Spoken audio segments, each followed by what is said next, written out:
వాస్తవానికి చెప్పాలంటే నిజ జీవితంలో జరిగిన ఇది ఒక సంఘటన. అటు కాకపోతే రచయిత ఒక కథ లెక్కన మనకి ఇవ్వడం జరిగింది. ఇది కథే కాదు. సమాజంలో ఇతర దేశాలకు వెళ్ళినప్పుడు సీమ అంటే ఇతర దేశం, సీమ అంటే కేవలం ఆ రాయలసీమలో ఉన్న అడవులలో ఇచ్చే సీమ కాదు, ఒక నిర్దిష్టమైన భూభాగాన్ని సీమ అంటారు. సీమ అనే పదం మన లెసన్లో జరుగుతుంది. సీమ అంటే ఇతర దేశాలకు వెళ్ళినప్పుడు, ఈ దేశంలో ఉన్న మనుషులు ఇతర దేశాలకు వెళ్ళినప్పుడు ఆ మనుషుల్లో ఉన్న ప్రవర్తన ఎలాగ ఉంటుందో కళ్ళకు కట్టినట్లుగా రచయిత మన ముందుంచింది. ఆ రచయిత పేరు ఎవరు? పొద్దిరాజు రాఘవ రంగారావు. 1894 ఏప్రిల్ 4న వరంగల్ జిల్లా నినకుర్తి. వీళ్ళ తల్లిదండ్రులు రంగనాయకమ్మ, వెంకట రంగారావు. వీళ్ళ ఇల్లే ఒక పాఠశాలగా స్థాపించింది. ఎంత గొప్ప వ్యక్తులు ఒకసారి ఆలోచించడానికి మిత్రమా. వాళ్ళ ఇల్లే ఒక పాఠశాల. తల్లిదండ్రులే గురువుగా మారి అక్కడ ఉన్న పిల్లలందరూ చదువు చెప్పేటప్పుడు రోజు వాళ్ళకు ఈ గురువులలో మీరు ఎట్లయితే తినుకుంటూ చదువుకుంటున్నారో వాళ్ళ దాంట్లో కూడా చదువు చెప్పే విద్యార్థులందరికీ వాళ్ళ కుటుంబం అన్నం పెట్టింది.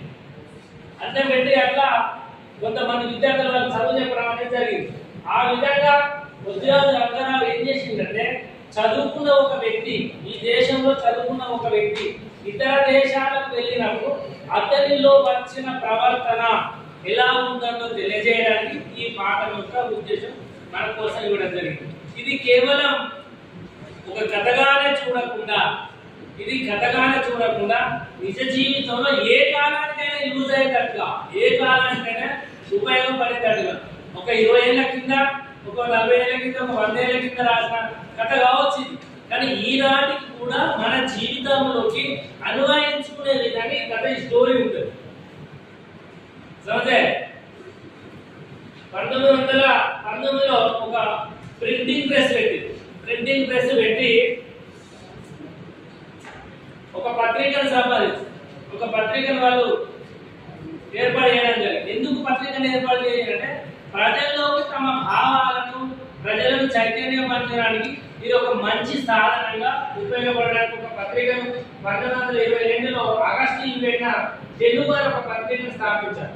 రచనలు చూసినట్లయితే వీరావేశము, లండన్ విద్యార్థి, అంటే ఇంకా రచనలు ఉన్నాయి, బట్ ఏంటంటే బోర్డు మీద అవన్నీ రాయలేక కేవలం మనకు ఇచ్చిన పాఠం లండన్ విద్యార్థి కథ ఒకటి, వీరావేశం ఒకటి. 1927లో